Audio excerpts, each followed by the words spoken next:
اچھا، تو آج کل جوہری ہتھیاروں کا ذکر پھر سے کافی سننے میں آ رہا ہے، خاص طور پر یوکرین کی صورتحال کے بعد۔ جی بالکل، یہ ایک ایسا موضوع ہے جو ہمیشہ پس منظر میں رہتا ہے لیکن کبھی کبھی سامنے آ جاتا ہے۔ تو ہم نے سوچا کہ آج ذرا اس معاملے کی گہرائی میں جائیں، سمجھنے کی کوشش کریں کہ یہ ہتھیار ہیں کس کے پاس، کتنے ہیں، اور ان میں طاقت کتنی ہے۔ اور یہ بھی کہ انہیں کنٹرول کون کرتا ہے، جو شاید سب سے اہم سوال ہے۔ بالکل، تو شروعات کرتے ہیں، کون کون سے ممالک ہیں جن کے پاس جوہری ہتھیار ہیں؟ دیکھیں، بنیادی طور پر 9 ممالک ہیں۔ 5 تو وہ ہیں جنہیں NPT معاہدے کے تحت تسلیم کیا جاتا ہے: امریکہ، روس، برطانیہ، فرانس اور چین۔ ٹھیک ہے۔ ان کے علاوہ 4 اور ہیں: بھارت، پاکستان، شمالی کوریا اور اسرائیل۔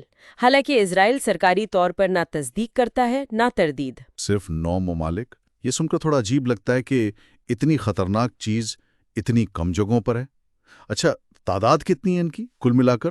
جو اندازے ہیں معتبر اداروں کے، ان کے مطابق تقریباً 12,100 سے 13,000 کے قریب وار ہیڈز ہیں پوری دنیا میں۔ 12-13 ہزار؟ جی، لیکن اصل بات یہ ہے کہ ان میں سے تقریباً 90% یعنی بہت بڑی اکثریت صرف 2 ممالک کے پاس ہے۔ امریکہ اور روس؟ بالکل، امریکہ اور روس۔ یہ سرد جنگ کی وراثت ہے۔ اچھا، ویسے سرد جنگ میں تو سنا ہے کہ یہ تعداد بہت زیادہ تھی، 70,000 کے قریب۔ جی ہاں، اس وقت تو بہت زیادہ تھے، تو اس لحاظ سے تو کمی آئی ہے، لیکن تشویش کی بات یہ ہے کہ آج کل یہ تمام 9 ممالک اپنے ہتھیاروں کو یا تو بڑھا رہے ہیں یا پھر جدید بنا رہے ہیں۔ یعنی تعداد کم ہوئی لیکن خطرہ شاید وہیں کا وہی ہے یا بڑھ گیا ہے؟ ایک طرح سے کہہ سکتے ہیں، کیونکہ ٹیکنالوجی بہتر ہو رہی ہے اور کچھ ممالک جیسے چین، اسرائیل، شمالی کوریا، ان کے ہتھیاروں کی صحیح تعداد کا ہمیں ٹھیک علم بھی نہیں ہے۔ سمجھ گیا۔ اب آتے ہیں ان کی طاقت پر۔ ایک جوہری ہتھیار کتنی تباہی مچا سکتا ہے؟ ہم ہیروشیما ناگاساکی کا سنتے ہیں، کیا آج کے ہتھیار ویسے ہی ہیں؟ نہیں، آج کے زیادہ تر ہتھیار ان سے کہیں زیادہ طاقتور ہیں، ناقابل تصور حد تک زیادہ۔ کتنا زیادہ؟ کوئی اندازہ؟ ایک اندازہ لگایا گیا تھا کہ اگر نیو یارک جیسے بڑے شہر پر صرف ایک جدید وار ہیڈ گرایا جائے تو فوری طور پر شاید 6 لاکھ کے قریب لوگ مر سکتے ہیں۔ 6 لاکھ؟ ایک بم سے؟ جی، اور یہ تو صرف فوری اموات ہیں، اس کے بعد تابکاری اور دوسرے اثرات الگ ہیں۔ اوہ، اچھا، یہ جو ایٹم بم اور ہائیڈروجن بم کی بات ہوتی ہے، ان میں کیا فرق ہے؟ دیکھیں، ایٹم بم جو ہیروشیما پر گرا تھا وہ فیژن یعنی ایٹم کے ٹوٹنے پر کام کرتا ہے۔ ہائیڈروجن بم، جسے تھرمو نیوکلیئر بھی کہتے ہیں، وہ فیوژن یعنی ایٹموں کے جڑنے پر کام کرتا ہے۔ اور وہ زیادہ طاقتور ہے؟ بہت زیادہ، ہزاروں گنا زیادہ طاقتور ہو سکتا ہے۔ جیسے سوویت یونین نے ایک ٹیسٹ کیا تھا زار بومبا، وہ ناگاساکی والے بم سے کوئی 2,500 گنا زیادہ طاقتور تھا۔ 2,500 گنا؟ یہ تو سوچنا بھی مشکل ہے۔ اچھا، ایک اور چیز سنتے ہیں، اسٹریٹیجک اور ٹیکٹیکل ہتھیار، ان میں کیا فرق ہے؟ بنیادی فرق رینج اور ہدف کا ہوتا ہے۔ اسٹریٹیجک ہتھیار لمبے فاصلے تک مار کرتے ہیں، بڑے اہداف کے لیے، شہر، فوجی اڈے۔ ٹھیک۔ ٹیکٹیکل ہتھیار نسبتاً کم طاقت کے اور کم فاصلے کے ہوتے ہیں، انہیں میدان جنگ میں استعمال کے لیے ڈیزائن کیا جاتا ہے۔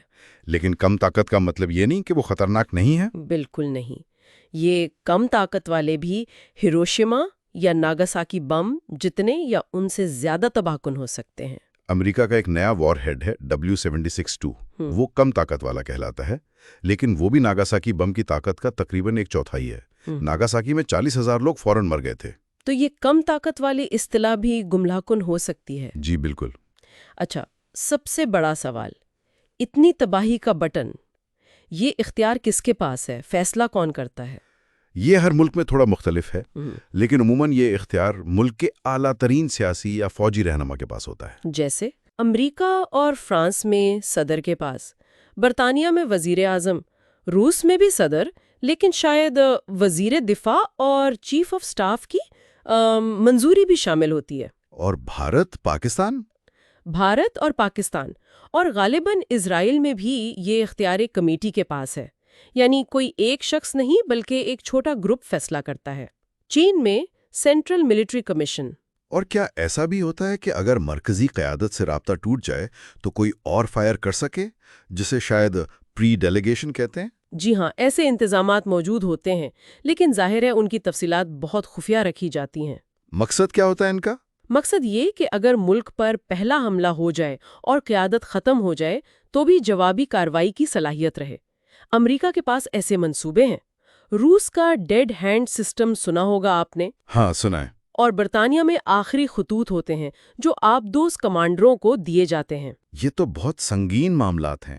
اچھا، ایک اور پہلو ہے نیوکلیئر شیئرنگ کا، یعنی ایک ملک کے ہتھیار دوسرے ملک میں رکھنا۔ جی، یہ بھی ہوتا ہے۔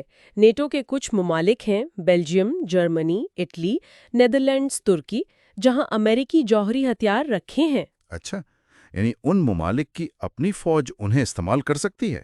نہیں، استعمال کا حتمی اختیار امریکہ کے پاس ہی رہتا ہے، لیکن وہ ان ممالک کی سرزمین پر موجود ہے۔ اور حال ہی میں 2023 میں روس نے بھی اعلان کیا ہے کہ وہ بیلاروس میں اپنے ٹیکٹیکل ہتھیار رکھ رہا ہے۔ اس پر تو اعتراض بھی ہوتا ہوگا NPT معاہدے کے حوالے سے۔ جی بالکل، کچھ ممالک کہتے ہیں کہ یہ NPT کی خلاف ورزی ہے کیونکہ وہ ہتھیاروں کے پھیلاؤ کو روکنے کا معاہدہ ہے، لیکن نیٹو اور روس کہتے ہیں کہ یہ خلاف ورزی نہیں ہے۔ یہ بڑی پیچیدہ صورتحال ہے۔ اچھا، یہ 9 ممالک اس مقام تک پہنچے کیسے؟ مختصر طور پر اگر بتائیں۔ امریکہ نے تو دوسری جنگ عظیم میں بنا لیا، سوویت یونین نے فوراً بعد، سرد جنگ کی دوڑ میں برطانیہ نے امریکی مدد سے، فرانس نے خود۔ اور چین؟ چین کو شروع میں سوویت مدد ملی تھی، پھر بھارت نے اپنا پروگرام بنایا تو اس کے جواب میں پاکستان نے۔ شمالی کوریا اور اسرائیل؟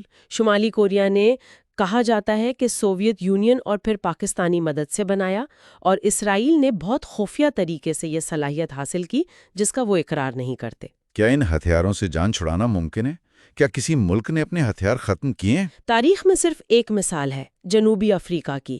انہوں نے خود اپنے بنائے ہوئے 6 بم ختم کر دیے تھے۔ خود ہی؟ کیوں؟ نسل پرستی کے خاتمے اور نئی جمہوری حکومت کے قیام کے بعد انہوں نے یہ فیصلہ کیا۔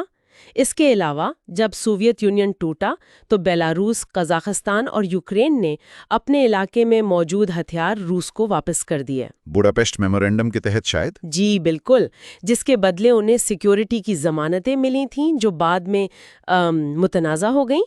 تو کیا لگتا ہے مستقبل قریب میں مکمل تخفیف اسلحہ، یعنی سارے ہتھیار ختم کرنا ممکن ہے؟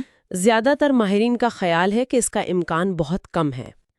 جب تک عالمی سطح پر ایک دوسرے پر مکمل بھروسہ نہیں ہوتا، کوئی بھی اپنے ہتھیاروں سے دستبردار ہونے کو تیار نہیں ہوگا۔ تو خلاصہ یہ ہوا کہ 9 ممالک ہیں، ہتھیاروں کی تعداد سرجنگ سے کم ہے، لیکن وہ جدید ہو رہے ہیں، کنٹرول بہت سخت ہے، کچھ اشتراک بھی ہے، اور ان سے مکمل چھٹکارا فی الحال مشکل لگتا ہے۔ بالکل یہی صورتحال ہے، اور آج کے دور میں سوچنے کی بات یہ ہے کہ کیا یہ ڈیٹرنس کا پرانا ماڈل اب بھی کام کرتا ہے؟ مطلب یہ کہ دنیا اب 2 قطبی نہیں رہی، کثیر قطبی ہے، نئی ٹیکنالوجیز آ رہی ہیں۔ کیا یہ پرانا نظام اب بھی استحکام لائے گا یا پھر نئے اور غیر متوقع خطرات پیدا کرے گا؟ یہ وہ سوال ہے جس پر ہمیں غور کرتے رہنا چاہیے۔ واقعی یہ ایک اہم سوال ہے مستقبل کے لیے۔